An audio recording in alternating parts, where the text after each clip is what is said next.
All right, everybody, big news in college football. College football playoff expansion from 4 teams to 12 teams. Gene Smith, Ohio State's athletic director, said back in February that he expects it to at least get to 12. Well, now we're here. Micah, just sort of put into perspective, what does this expansion mean and what exactly are some of the stipulations regarding college football playoff expansion? So now with it being going from 4 to 12, it gives a lot more teams the opportunity not only to make the college football playoff, but possibly upset a team and make the national championship game. And now implicates that the highest 4 teams, so 1 through 4, like it normally would be for a normal national championship, will now have a first round bye.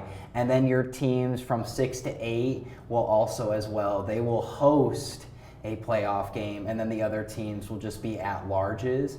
So that will implicate the playoff hugely in the sense that some teams will be able to play at home, some teams will have byes, but it will implicate the sense that, you might be able to go 10-2 or maybe even 9-3 depending on the conference that you're in and still be able to make the playoff. Yeah, for sure. And Kole, Ohio State's success since 2000, they've only finished outside the top 12 4 times, and the last time that their final end of season ranking was outside of the top 12 was 2011, so this certainly plays into their hands. Oh, definitely so. And Casey, like you mentioned, it's rare to see Ohio State out of the top 4, let alone the top 12.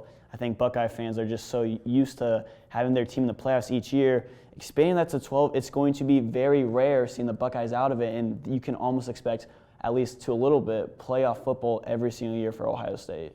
Right, and Micah, in the first year of the college football playoff, Ohio State, they enter as a 4 seed. They sort of backdoor their way in after that impressive Big Ten championship with 59-0 victory over Wisconsin.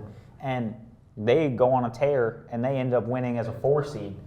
What sort of, the 4 seeds, they haven't really had much success in the college football playoff to date. So how do you think that fares for a 12 seed?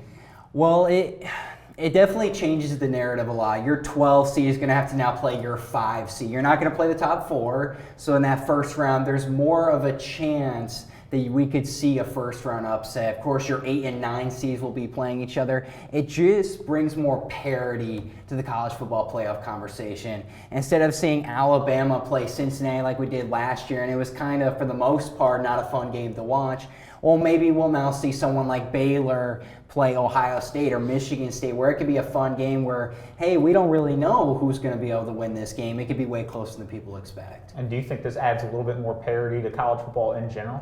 I would agree. I think it definitely adds a little bit more parity into college football in the sense that, some teams will not be doing will do way better than they have previously. Parity in the sense that anyone can make the college football playoff, especially in recruiting. You're going to be looking at your top 100 guys, your top 300 guys who'd be like, well, I can go win a national championship or at least be in the playoff conversation somewhere like Baylor, or even TCU, Oklahoma State, things like that. And you mentioned, especially with the players in college football, obviously it's such a player-driven sport, not as coach-driven as the NFL. Less players will be opting out, so that'll be another facet. Top 12 teams, if you miss the college football playoff, there's players that opt out. You saw it with Chris Olave and Garrett Wilson in the Rose Bowl last year, let alone a lot of the other bowls. So that just opens up a lot more meaningful games, Kole. And Ohio State, how many games do you think they can realistically lose in a season? And to which opponents do you think they can lose and still make that college football playoff? Yeah, that's the real question, Casey, because at the end of the year, we always have the big rivalry game, Ohio State versus Michigan. That's a big decider of, not only who gets the Big Ten championship game, but also who would get to the playoffs because of it. Taking that away, it takes away from, the impact of some of those games. Hey, we can lose a game, we can still get in. Hey, we can lose 2 potential conference games and still get in. It's just going to be a whole different aspect to see how our strength of schedule, how many losses can really happen that we can still get in with 12 teams. Yeah, for sure. And it'll be interesting to see. Ohio State, they're still trying to, this season, they're still trying to vie for that top 4 spot, currently ranked number 3 in the AP poll. Haven't had college football playoff rankings yet, but they're coming up in a couple weeks. But just in a couple years, they have a lot more leeway, a lot more room for error. But for now, Ryan Day and C.J. Stroud and company, they're focused on making the top 4. And I mean, it'll be interesting to see down the line where they finish in the college football playoff rankings, and who knows, if they don't finish in the top 4, would they have made the top 12? That has yet to be seen, but it will be in a couple years. So that'll do it for our roundtable talking about college football playoff expansion and sort of Ohio State's stake in that.